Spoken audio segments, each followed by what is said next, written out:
This video was actually really difficult to make, not because this is a difficult topic to talk about, but because it was just physically kind of difficult to get out of bed, get the motivation to make not only this video, but the rest of my videos for this week. I was so tired.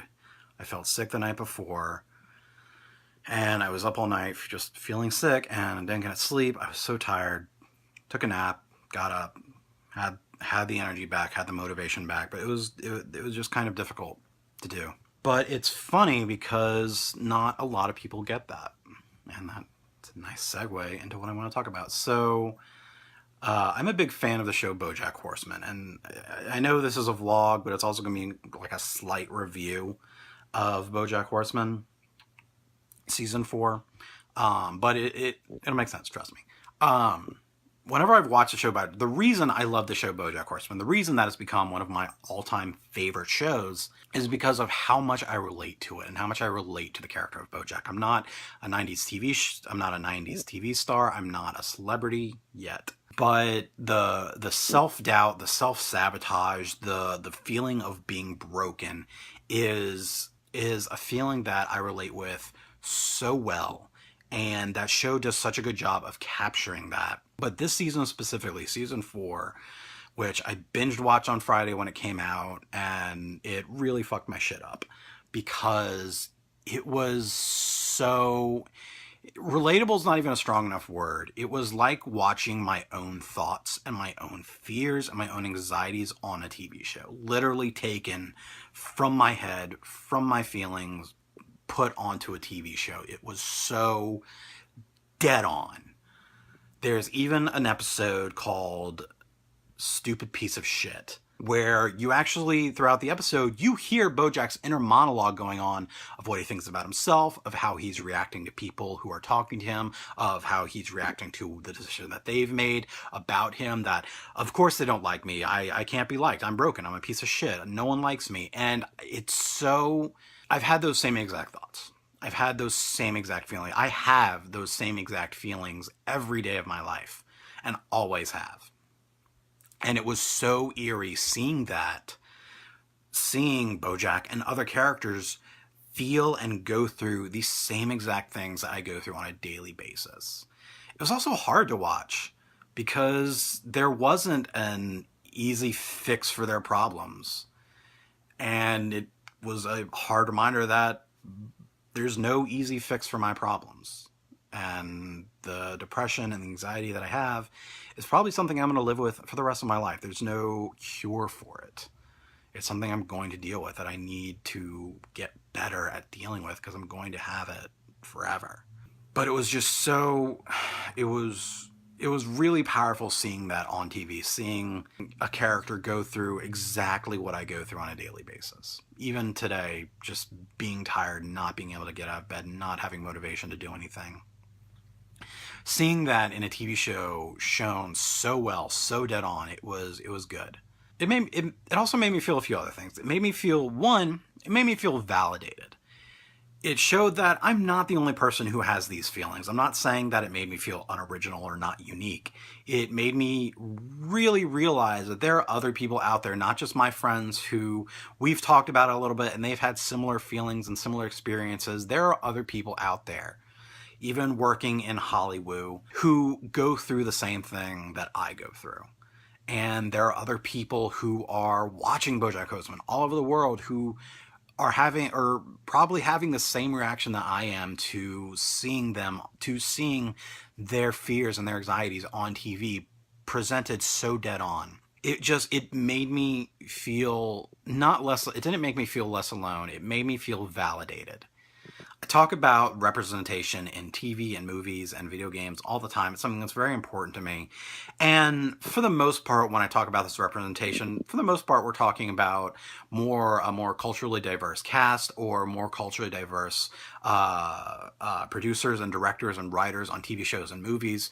But for once, just for a few episodes of BoJack Horseman, it was nice to see characters suffering from the same thing that I am, from depression, from anxiety, on TV.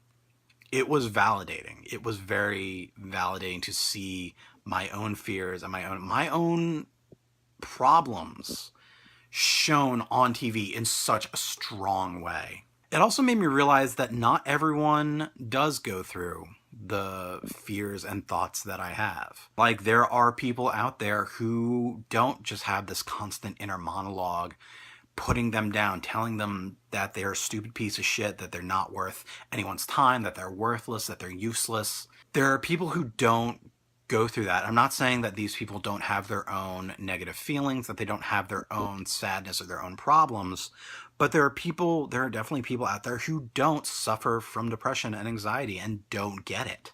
I mean, I have friends. I'm not trying to say that my friends don't get me, but some friends don't really get me because they don't know what I'm going through. They don't know what I'm experiencing. And that's so strange to me because for 27 years, almost 20, God, I'm almost 28. For almost 28 years, I've had these feelings of doubt, these feelings of inadequacy, this fear, this anxiety, this voice in my head putting myself down every day of my life, that it's just part of life now.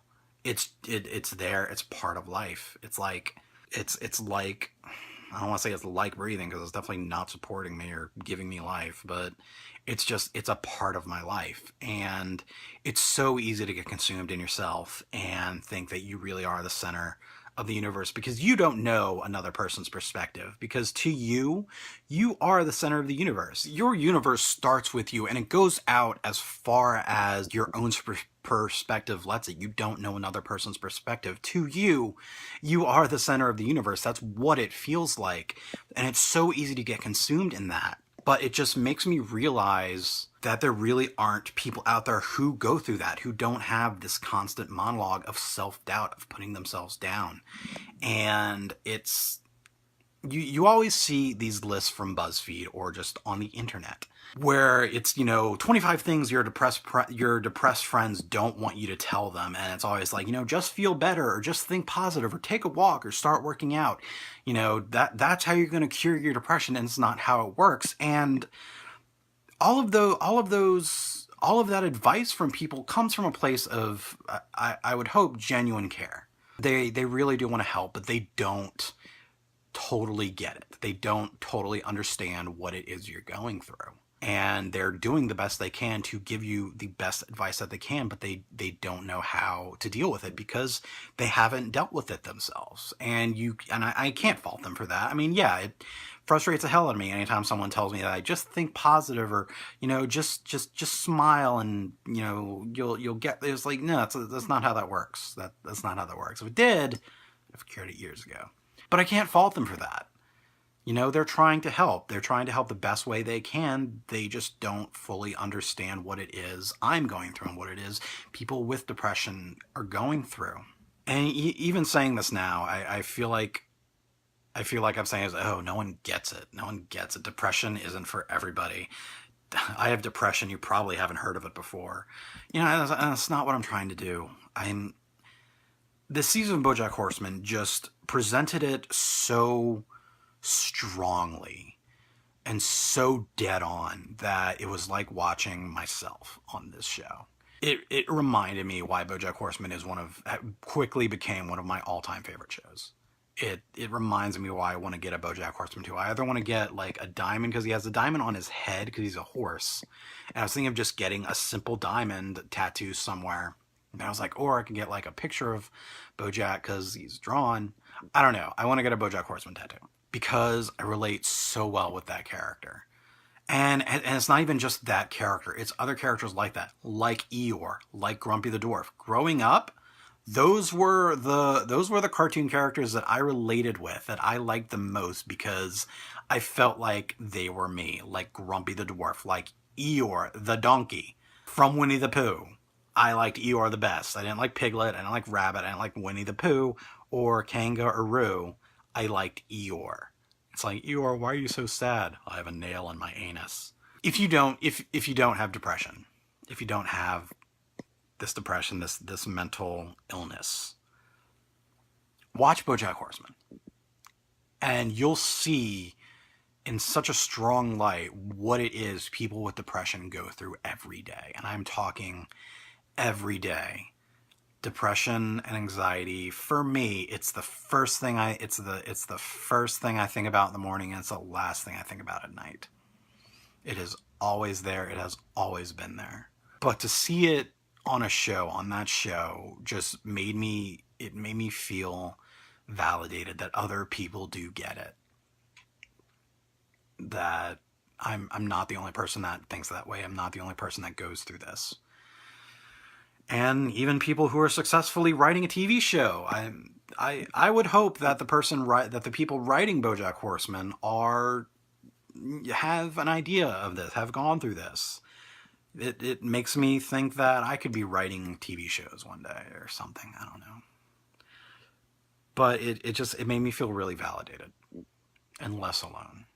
And just think about how there are people who don't get it, who don't deal with this every day. What are your thoughts? Did you like BoJack Horseman Season 4? Let me know in the comments. Let me know your thoughts if you deal with depression or if you don't deal with depression. If you have any questions about depression or if you just want to talk about it, let me know in the comments. And thanks for watching. Have a good day.